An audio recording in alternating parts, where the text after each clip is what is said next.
I came to Orange County, there were only 230,000 population. Today, I think there's 3.5 million. I mean, it is hard to imagine this kind of growth and the opportunities that we had. Bill Pereira, who I didn't know, called me and asked if I wanted to join his planning firm. By that time, was well known, and I said no. I had already worked for the most famous architect in the world.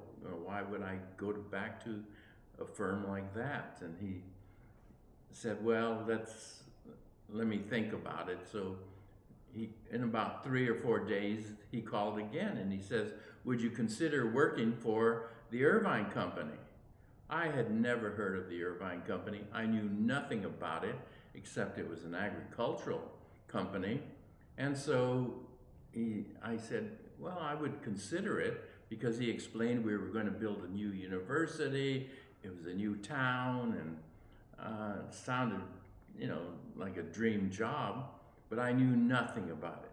So he arranged an interview with the newly named president of the Irvine Company, Charles Thomas.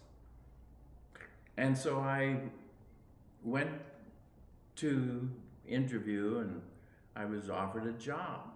I mean, the interview was about 5 minutes because of the prestige of Bill Pereira. Showed up for work at the Irvine Company, and a fellow by the name of Ray Watson showed up the same day. He had been hired previously, and his contact was a fellow by the name of Stan Ott, I believe, who he had worked for up in Stockton. And Ray said, the person that hired me has just been fired, Stan Ott. And Ray said, I don't know if I have a job. And but Bill Pereira did not like this Stan Ott, because he was more of a corporate or county planner and could not draw. And I had the good fortune of being able to be able to draw and design.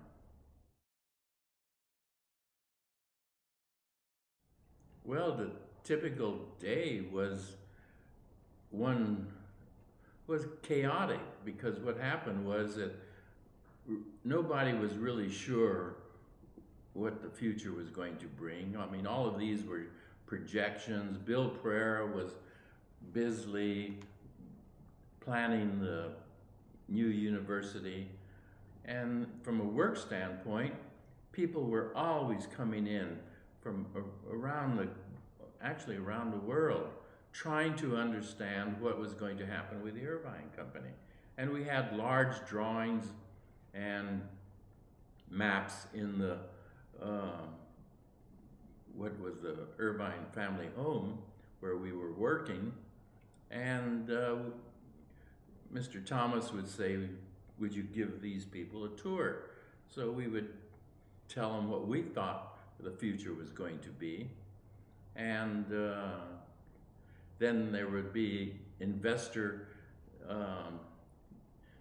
gatherings, people from New York, and we would set up chairs outside of the ranch house, and there would be a gathering. Mr. Thomas, who was a very good public speaker, would give his story of the Irvine family and so forth.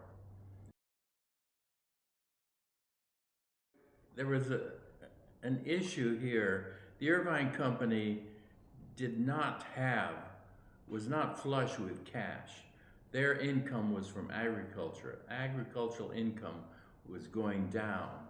And so I had the opportunity, because of planning opportunity, to do basically all of the drawing, the planning, and then I would give that these sketches to engineers because we weren't hiring. There were not planners like there are today that were familiar with doing this type of work. And I had that familiarity from education of these two wonderful schools, working for Victor Gruen, doing the planning for Laguna Niguel.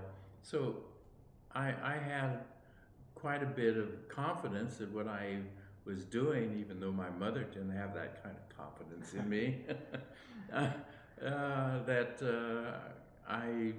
I could at least do things that were going to be representing the needs of the future.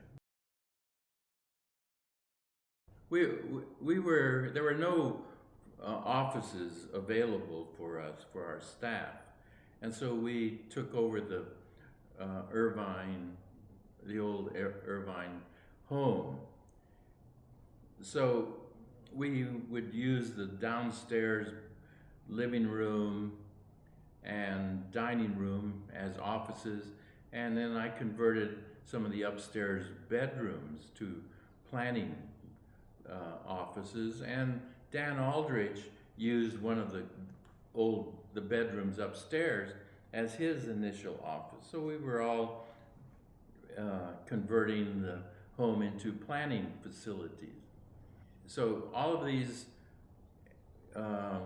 rooms were occupied by different projects. I had University Park in one bedroom, Turtle Rock in another, and I would do downstairs, I had drawings of commercial strip centers that we were doing, Bayside, Westcliff Plaza. And so then we came to work one day, and the house there had been a major fire. All of my drawings were destroyed, and we didn't know really what we were going to do. We had no space. The agricultural offices were across the street from the house, so I looked at this carport next to the house, and I told Ray, I said, let's just put some sliding glass doors on the carport, and I converted that into my planning office.